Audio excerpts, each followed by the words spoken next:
इस प्रकार से कर्ण को जो है अन्य देश का राजा बनाया गया दुर्योधन के द्वारा, आप तो जानते ही हैं। अब यह क्या है कि कर्ण से जो है कवच और कुंडल मांगने के लिए जो है इंद्र है ना अर्जुन की सहायता के लिए छल पूर्वक जाते हैं ब्राह्मण का भेष बना करके, और जो है कवच और कुंडल मांग लेते हैं। अच्छा, आप लोग के मन में एक सवाल उठ रहा होगा कि सर कवच और कुंडल मांगना, इतना नौटंकी करना क्या जरूरी था? इससे डायरेक्ट कहते कर्ण हम तुम्हारा प्राण चाहते हैं। कर्ण तो दानवीर था। लेकिन सुनिए क्या था ना, या क्या है कि जैसे आप किसी के दरवाजे पर कुछ मांगने गए हैं, ठीक है ना, तो आप वो चीज नहीं मांग सकते जिससे कि अगला आदमी दुखी हो। जिसके आप मांगने गए हैं ना, जैसे कोई कहेगा ना कुछ मांग लीजिए, तो क्या कुछ मांग ले 5-6 लाख रुपया। अरे अब ये देखिए कि 5-6 लाख की उसकी हैसियत है या नहीं, ठीक है ना। आप अगर 5-6 लाख रुपए उससे मांग लेते हैं और वो दुखी हो जाता है, तो आप जितना पुण्य किए हैं आपका पुण्य नष्ट हो जाएगा। सही बात को, जैसे पहले देखते हैं ऋषि मुनि तुरंत शराब नहीं देते थे। जब पूरा अति हो जाता था, ज्यादा कष्ट हो जाता था, तब शराब देते थे। लेकिन अगला आदमी अगर माफी मांगता था तो फिर उसका निवारण भी बता देते थे। करते थे कि नहीं करते थे? निवारण बताते थे ना। तो इसीलिए आप किसी से जबरदस्ती कोई चीज नहीं ले सकते हैं। और मांगने भी गए हैं तो आप वैसा ही चीज मांग सकते हैं कि जो आपको वो देने में सक्षम हो, ठीक है ना। आज का जमाना नहीं रहता, शराब देने का रहता ना, तब कुल्हे का वो कमंडल लेकर चलता है, एक बाल्टी एक कमंडल पानी चिल्ले सोहा। हमरा का दिन भर में 50 और भस्म करते 50 और लेते हैं, क्यों मारते का तल्ला सर सोहा। समझने की नहीं, मसले की नहीं। लेकिन अब तो ऐसा जमाना कसैया शराब ला सब गाय मराए रहे, नहीं समझने बात के मसले ना। इसलिए पहले सतयुग था, द्वापर था, त्रेता था, कलयुग है ना। कलयुग जानते हैं, जब समुद्र मंथन हुआ था ना, समुद्र मंथन देखते हैं ना ये वाला, तो समुद्र मंथन का ये चित्र है ना, तो देखिए ये विष निकला था, इसका हलाहल विष नाम है। ये जो पर्वत है इसका नाम है मंदराचल, आज जो सांप है इसका नाम है बासुकी, है ना। आप सब ये जानते होंगे कि अमृत निकला, विष निकला, मणि निकला, हाथी निकला, घोड़ा निकला, सब कुछ निकला।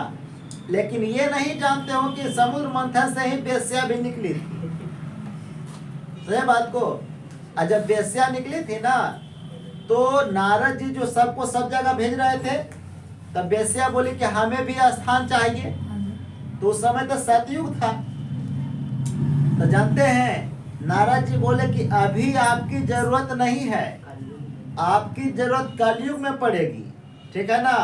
और आपको देवी देवताओं की तरह पूजा जाएगा। आजकल देखिए तब अपना बिहार शरीफ का श्रम कल्याण मैदान में एक जगह जागरण कर दे, नचनिया के बढ़िया ला देता है ना। देखिए किधर भीड़ रहा है, समझने के नहीं बोले ना, कुल हीरोइनिया बन गए संसद, समझ के नहीं, जितना नाचेगा अभी बिल्कुल संसद हो गया। सही ना बात को।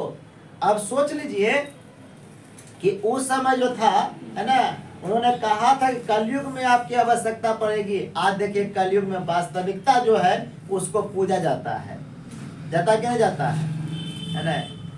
अभी पूरा नहीं है लेकिन किया जाता है ना जी, है ना। धर्म शास्त्र को जानने वाला लोग कम है। अगर कोई धर्म शास्त्रों के बारे में बताएगा ना, तो कहेगा कि हम तुम्हें ज्यादा जाना है, वो खुद नहीं जान रहा है, लेकिन अगला कह रहा है तुम्हें ज्यादा जाना है, जैसे लग रहा है वो प्रकांड विद्वान है। सही बात को।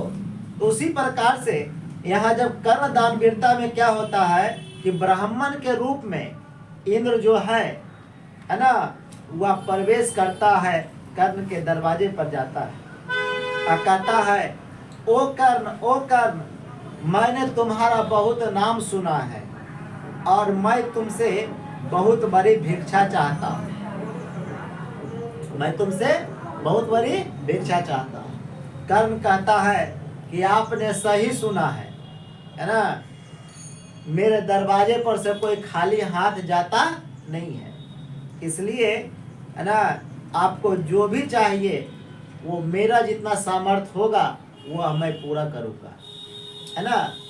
अब कहते हैं जैसे मान लीजिए मेरे पास कोई आए कि हमको ये चीज़ चाहिए, सबसे बड़ा चीज़ चाहिए, तो सबसे बड़ा चीज़ तो हमारे प्राण न होगा, इससे बड़ा तो कोई चीज़ नहीं रहेगा, प्राण से बढ़कर कुछ है ना। कहते हैं इस प्रकार से इंद्र कहते हैं, तो सबसे पहले कर्ण कहता है कि यह कर्ण आपको प्रणाम करता है। क्या करता है? प्रणाम करता है, नमस्कार करता है।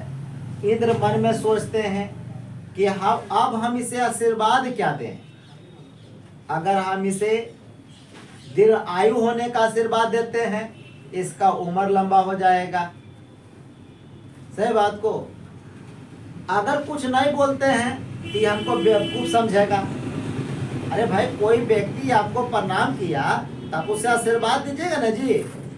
आप कुछ नहीं बोलिएगा तो आजकल तो देखें पुत्रों का कि सर का प्रणाम के लिए सर हमारा सिर बदबो नहीं दलखिन, जबरदस्ती ले, समझे कि नहीं।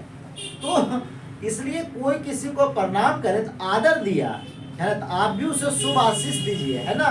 ये देना जरूरी होता है ना। अब कहते हैं कि कहता कि भगवान आप क्या चाहते हैं, है ना। तो वह कहता है, इंद्र कहते हैं कि मैं बहुत बड़ी भिक्षा चाहता हूँ, है ना। तो कर्ण कहते हैं कि जाइए, मैं आपको हजारों लाखों गाय आपको दान में देता हूँ। क्या दान में देता हूँ? लाखों गाय दान में देता हूँ। तो इंद्र कहते हैं गाय का मैं क्या करूंगा, ज्यादा तनी को दूध पिएंगे, है ना, इसलिए गाय हमको नहीं चाहिए। तो कर्ण कहता है कि ठीक है, मैं आपको हजारों लाखों घोड़ा दान में देता हूं। इंद्र कहता है घोड़ा का मैं क्या करूंगा, ज्यादा तरीक सवारी करेंगे, इसलिए हमको यह भी नहीं चाहिए, है ना, यह भी नहीं चाहिए। फिर आखिरकार कहता है कि हाथियों का अनेक झुंड मैं आपको